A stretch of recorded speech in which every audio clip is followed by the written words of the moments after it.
FA Cup weekend on the way again, and you're getting close to the first round proper now, so it starts getting very serious, I guess. I think all games in the FA Cup are serious, doesn't matter what level you come in at. And as I said before in the earlier rounds, it's the first time I've been in a competition at this level. Does that make you a good manager or a bad manager? It doesn't matter. It's a game of football, and you just try and win it for your own, for your own mindset, for your own football club. I was saying to Matty during the week, a run in the cup is never a bad thing, but when you analyse it and weigh it up over the course of a period of time, and that's the only time you can really analyse it, we've lost Luke Summerfield in that FA Cup, and therefore does that affect the league campaign? Of course it does, because Luke Summerfield was an influential player for us. That extra game, got his leg broken. Do I cry over spilled milk? Not really.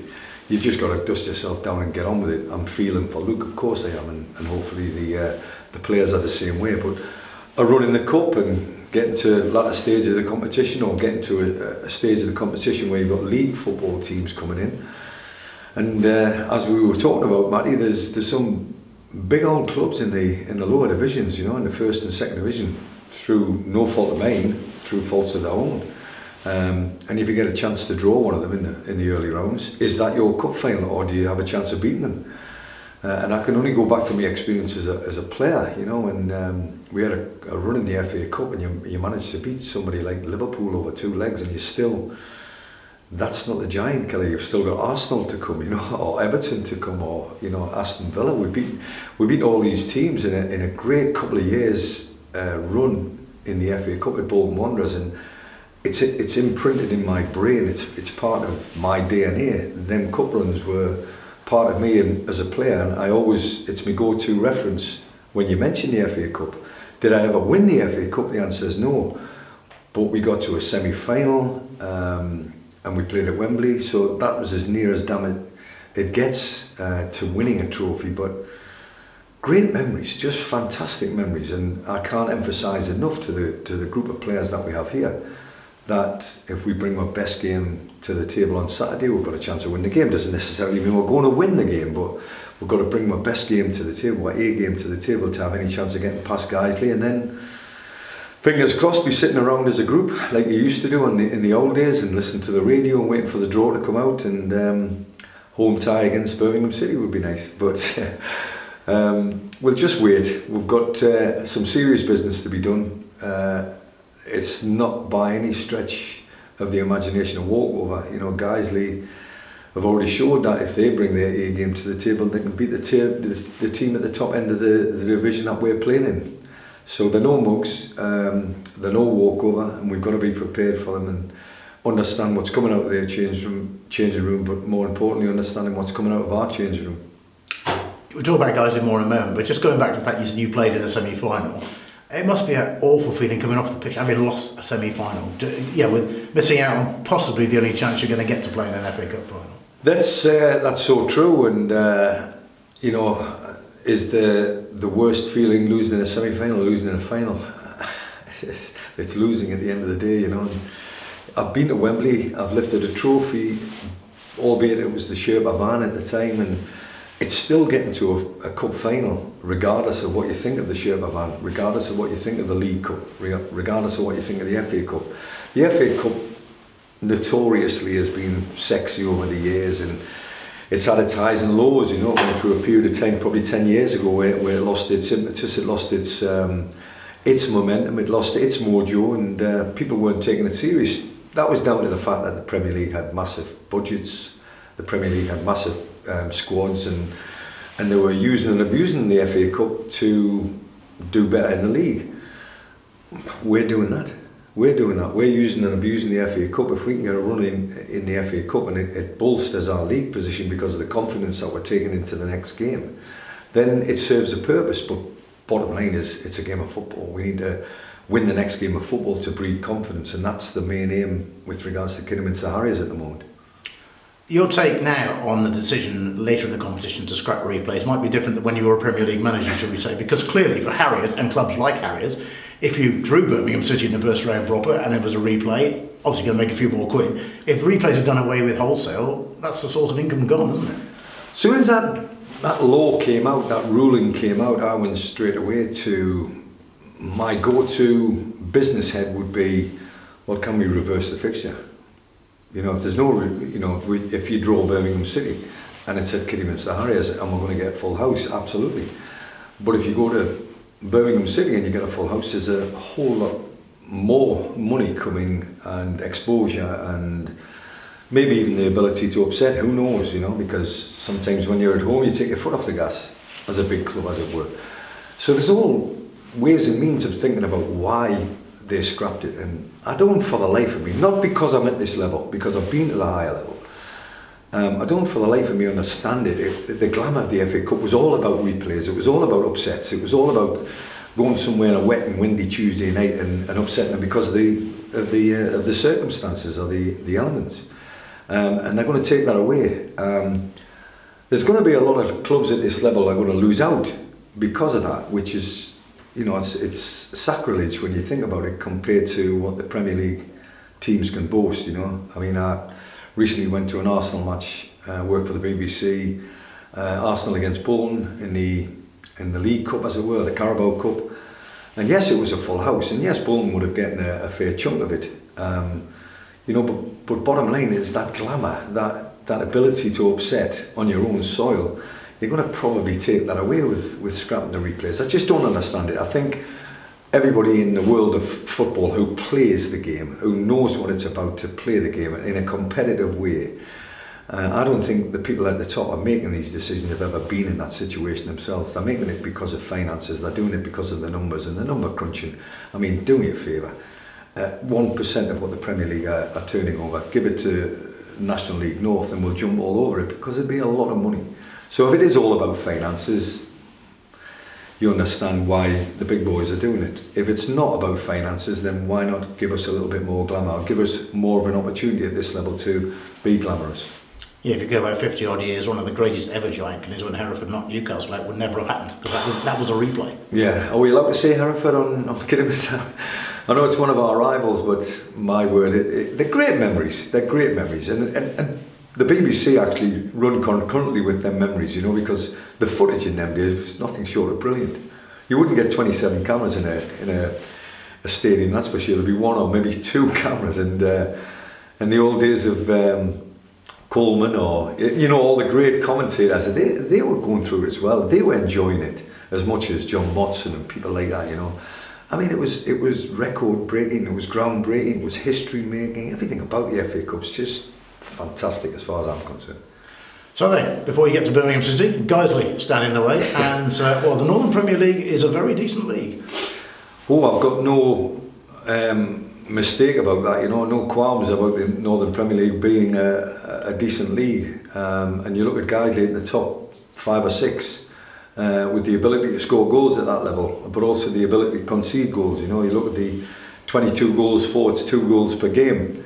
And then they've got 16 against, you know, so it looks like it's an open-ended game, or it looks like that's the kind of game that they want. It's not something I would want to boast. If I'm going to score a first goal or score a second goal, I want to keep a clean sheet to win the game of football. I don't remain open, so with and without the ball are 2 different arguments in my head. No idea about the coach, you know, for Guiseley. I have no idea about his head, but at the same time, a game of football is all about trying to put your best foot forward and win the game, and it looks like Guiseley like an open game. If they want an open game, let's get it on. If we've got our best team out there and we're putting our best foot forward, then it should be a good open game of football, and one that hopefully a decent crowd will turn up on Saturday and enjoy. Are you going to go in with your strongest possible team? When we're getting to that stage of the competition, I think it's another question, this, to tell you the truth. At this moment in time, now that we've lost Luke Summerfield for a number of months, do I know his strongest team and how we play? And I think we're going to go through a transition period over the next 2 or 3 games. And Saturday won't be experimental by any stretch of the imagination. It will be a strong team, but will it be my strongest team? It's up for argument, that. But at the same time, I'm looking at a group of players here. We've got probably 22, 23 players on the training ground again today. And I need to put a reasonably strong team out that gets ahead of steam for the league, because the league campaign for me is the most important part. If we can get head of steam up, as I mentioned at the start, with a cup run, then that team in that cup run will probably have a better chance of playing in the league. So it breeds for competition for me, competition for places, and that's going to be key on Saturday. If I put a strong team out there and it wins on Saturday, I would imagine every player on that field of play would be banging on my door on Monday morning saying I want to play on Saturday. And if that's the case, competition for places, that's the kind of manager I want to be at Kidderminster Harriers. Overall, are you disappointed with the league form so far? Of late, having gone 4 wins in 5 games, could we have kept that up? You know, everybody suggests that you can do over a period of time, but eventually it will fold, or it will give way, because that's outstanding form. But to go 2 points from 5 games, which is the league form at the moment, after the Scunthorpe 2-0 defeat, that's the moment I started analysing what we really looked like, because we lost both centre-halves in that game. And I can say it to anybody, if you take both centre-halves, first and second choice centre-halves, out of your team, it'll probably cause you headaches. It will cause you a lot of damage. Does it mean the defence has opened up? No, Rhys McNally's stepped up to the plate, there's no doubt about it. And now we've got Cam Candelay, he can play as well as a possibility. And also Penn's coming back from in and out in terms of injury process. An opportunity for him to cement a relationship with somebody as well as Rhys McNally. So that competition for the centre-half's berth is of key to me, key importance. But to go 5 games with the same centre-half pairing, then lose both of them in the 6th game, has caused us a little bit of damage. But we're on the road to recovery. And that road to recovery will only be bolstered by clean sheets. If we get clean sheet mentality on Sunday, I'll be absolutely delighted, and probably them 2 centre-halves will be playing in the next game, that's for sure. You mentioned Luke Summerfield and his injury, which obviously is very sad for everybody concerned, but particularly him. What's the latest there, or what's the prognosis, if you like? Where Luke's concerned, I think he's going to be out for a number of months, you know, so it's one of them where I don't want to forget about him by any stretch of the imagination. I'm sure the changing room and the players don't want to forget about him neither. I spoke with Luke this morning, coincidentally, and he's in good spirits, and I don't know how. He's had the cast replaced, and it's now a full-length leg cast, and it's setting back another couple of weeks, but at this moment in time he's looking way down the line, you know. But he needs his teammates, he needs his changing room, he needs his manager, he needs his family around him. It'll be a difficult period for him, and I'm hoping and praying that he can turn up on Sunday. He's wanting to try and make the fixture, not for to give the lads a boost, just to show the lads that he's still about and he's still going to support Kidderminster Harriers, because that's his team at the moment. Just a funny aside, don't get me wrong, this is not to be laughed at, but he went to the hospital with the below knee cast on in his mother's car, and he came away from the hospital in a full-length leg cast and had to have a bigger car. That's a funny aside, but Luke will tell you that in a funny way himself for sure. If you did an interview with him on Saturday, I'm sure he'll give you a better version of that. But when he told me that this morning, I was in fits of laughter, I couldn't believe it. But that, for me, is Luke Summerfield. He's just a great guy, and that's what he's trying to focus on. The light-hearted side of a broken leg is a difficult place to be, but he's finding a way of laughing at it at the moment, and surely that's his only survival campaign at this moment in time, because I would have gone on there, I'm telling you that now. Given he is going to be out for a long time, and I appreciate it all depends on budgets, might you look to bring someone in, because obviously it's such a crucial position, really? Yes, we're looking all the time. We're looking to improve the squad in every position, and I'm not just saying because Luke Summerfield's been injured or got injured. There is people in the camp that I promised that I would have a look at for sure, and I think that's only right once you brought together a squad of players at the start of the season. But needs must, you know, emergencies. Sometimes you lose a couple of players and you lose a little bit of the identity, and I think where Luke Summerfield was concerned, he had such a good stronghold on the identity of the team that the next player has to step up to the plate. And yes, we can say about Digger Davis or Zach Brown or whoever the midfield players, you know. At the same time, will they play in that position and bring the same identity to the team? Probably not, because they bring their own identity. But that's what we're going through at the moment. You know, the king is dead, long live the king, as it were. We have to now move on as quickly as we possibly can, and that's the job as a football manager. And you say you've got options there, and you have obviously, but presumably if you're looking to bring someone in, it will be a fairly experienced player in that role rather than youngsters. For sure, but not always experienced players. It has to be, I mean, Malik Cardigan, for instance, has joined us from Swansea. He's a young lad and he's plying his trade, and he's been, I've had phone calls from the Swansea hierarchy about how's Malik progressing, and now he finds himself out of the team. The biggest part where Malik's concerned, he has to grab a hold of that shirt and get a hold of that shirt whilst there's an opportunity, and make sure he gets back into the team and go on the run that he was on. These are the things that I'm trying to point out to young lads and certainly players at any level. The manager's job is a difficult job to start off with, but I want the players to make my job more difficult.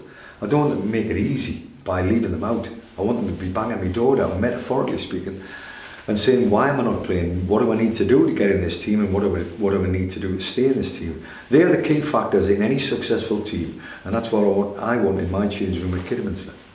A final point, aside from that, how are you doing injury-wise ahead of Guiseley?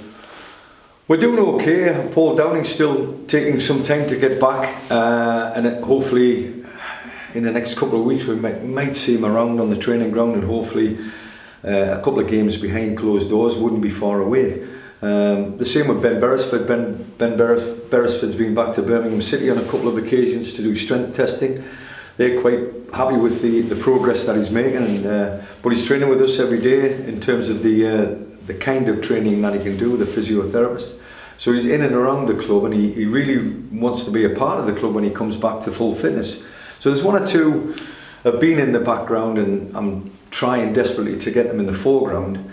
But the most important part is Pens has been on the training ground all week, so he's adding a little bit of spice to the back four, hopefully for Saturday.